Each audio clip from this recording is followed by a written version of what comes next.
प्रतीक दिल्ली में joint family के साथ रहता था, लेकिन जॉब की वजह से अपनी माँ के साथ दूसरे शहर में शिफ्ट हो जाता है, जहाँ उसकी प्रीति के साथ लव मैरिज हो जाती है, जिस पर बहू को नापसंद करते हुए उसकी माँ पूरा समय प्रीति को परेशान करने के तरीके निकालती रहती है।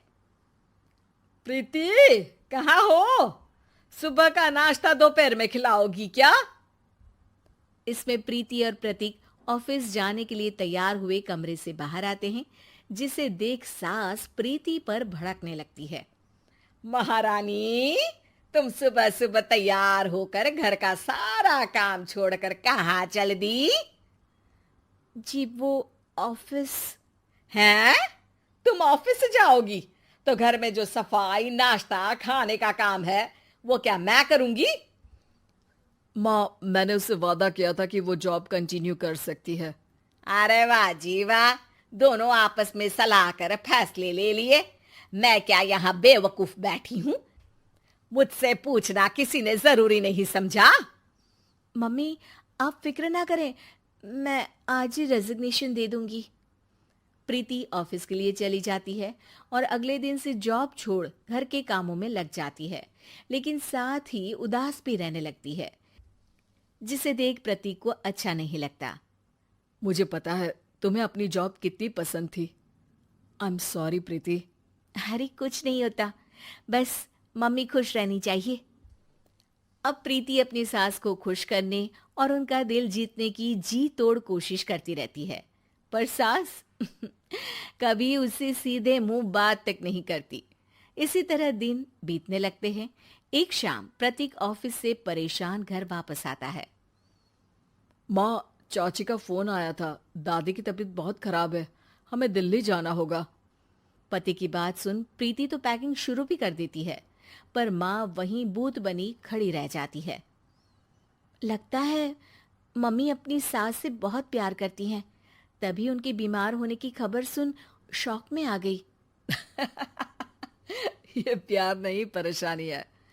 तुम तो ऐसे सोचो कि अब से जब तक दिल्ली में हो तुम्हारे अच्छे दिन शुरू। अच्छा, ऐसा क्या है दिल्ली में? वो तुम्हें कुछ ही घंटों में पता चल जाएगा। सास के रिएक्शन और पति की बात से कंफ्यूज्ड प्रीति दोबारा पैकिंग में लग जाती है, जिसके बाद कुछ घंटों का सफर तय कर तीनों दिल्ली पहुंच जाते हैं, जहां घर के अंदर पहुंचते ही लोगों की भीड़ देख प्रीति परेशान हो जाती है। हे भगवान, इतनी भीड़! प्रतीक, कहीं तुम्हारी दादी को कुछ हो तो नहीं गया ना? पागल, ये भीड़ नहीं, मेरा परिवार है। क्या? इसे तुम परिवार कहते हो? अरे इसे तो जिला घोषित कर देना चाहिए। तुम्हारा परिवार का तो अपना पर्सनल बिग बॉस बन सकता है। हैरान परेशान प्रीति परिवार वाले सदमे से बाहर निकली भी नहीं होती कि सिर पर पल्ला रखे शांत तरीके से सबके साथ बात करते हुए अपनी सास को देख उसे दूसरा सदमा लग जाता है। हाय राम, ये मम्मी का ऐसा भी कोई रूप है? ये तो मुझे पता ही नहीं था। ये तुम्हारी सास का ससुराल है। तभी प्रतीक की बहन बोल पड़ती है। यहाँ आपको ऐसी ऐसी चीजें देखने मिलेंगी जो सपने में भी सोची नहीं होंगी। हाँ, ये कुछ दिन तो बहुत इंटरेस्टिंग लग रहे हैं। सब एक साथ दादी के कमरे में जाते हैं, जहाँ पहुंचते ही उसे दादी की आवाज सुनाई देती है। क्यों रे, सास से मिलने की फुर्सत मिल गई? दूसरे शहर जाकर छूट क्या मिली? तुम तो भटकता पंछी बन गई। इतने समय में ये तक नहीं पूछा कि जिंदा भी हूं या मर गई। प्रीति की सास अपनी सास के पैर छूती है। अरे कैसी बात कर रही हैं मम्मी, आपको तो मेरी उम्र भी लग जाए। अरे बस कर, ये झूठी उम्र देने वाली बातों का दिखावा ना कर। तेरा बस चले ना तो जो मेरी बची कुची जिंदगी है वो भी अभी खत्म कर दे। अरे बहू कहाँ है? इस पर सास प्रीति को दादी से मिलवाती है। दादी प्रीति को बहुत प्यार देती है। क्यों बहू, तेरी ये सास परेशान तो नहीं करती ना? अगर करती है तो अभी बता दे, मैं इसकी क्लास लगा दूंगी। अरे कैसी बात कर रही है माँ जी, भला मैं क्यों किसी को परेशान करूंगी।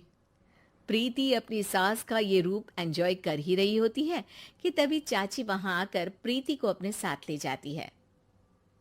सास की क्लास लगते देख जो खुशी मिल रही थी वो तुम्हारे चेहरे से साफ पता चल रही थी, इसीलिए ले आई, क्योंकि अगर उन्हें पता चल जाता तो तुम्हारी खैर नहीं थी।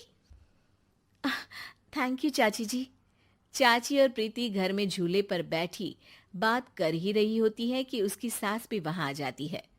मतलब यहाँ सारा काम मैं करूं और तुम बैठी हंसी ठिठोली करो? अरे चलो जाओ खाना बनाओ। सास प्रीति को डांटकर काम करने भेज देती है, जिसे दादी देख लेती है और एक बार फिर सासू माँ की क्लास लग जाती है, जिसे पूरा परिवार मजे से खड़ा होकर देखने लगता है। क्यों रे, मैंने तुझे काम बोला और तू उस बच्ची को परेशान कर रही है। सास की कोई इज्जत रह गई है इस घर में या नहीं? यहाँ खुद की सास होते हुए भी ज्यादा बड़ी बन रही है। अब नहीं मम्मी जी, मैं तो बस थोड़ी मदद के लिए बोल रही थी। सास रसोई में जाकर काम करने लगती है और दादी प्रीति को लेकर वहां से चली जाती हैं। इसी तरह एक हफ्ता बीत जाता है, जिसमें दादी अपनी बहू को डर, इज्जत और प्यार का फर्क समझाती रहती है और प्रीति उसका मजा लेती है। वापस जाते हुए दादी प्रीति और उसकी सास दोनों को अपने पास बुलाती है। मेरी बहू जिद्दी और अड़ियल है, इसलिए उससे हमेशा सही काम करवाने के लिए मुझे सख्ती करनी पड़ती है। लेकिन तुम्हारी बहू अच्छी है, तेरी खुशी के लिए वो अपनी जॉब और सपने भी छोड़कर घर में बैठी है। अपनी बहू के साथ प्यार से रहो।